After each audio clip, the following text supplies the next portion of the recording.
What's up everyone, TechCloud here, and in this video I'm going to show you some of my travel shots that I have took during end of last year and a couple of months back. Also I took a few shots, so I'm going to share some of the shots since many friends are asking that where I was during this time. So that's what I was doing during all this time. So enjoy the photos and do let me know what do you think about it.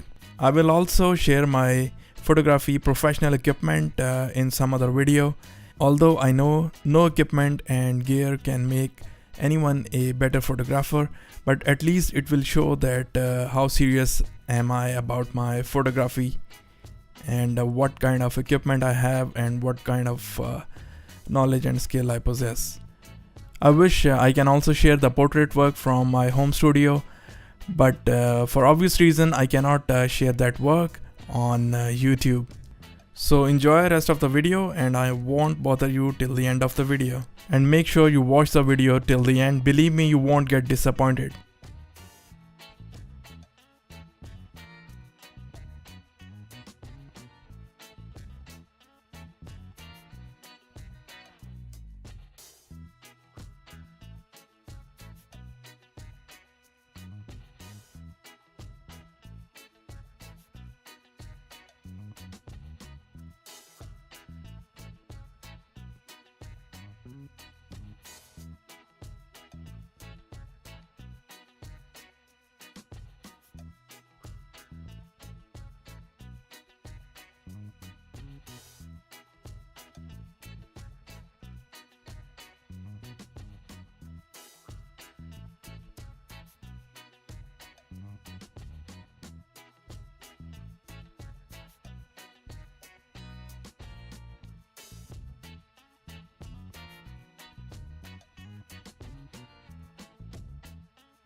So guys, I hope that you have liked the video, and if you have liked it, make sure you press the thumbs up button at the bottom of this video. Take care, see you, bye.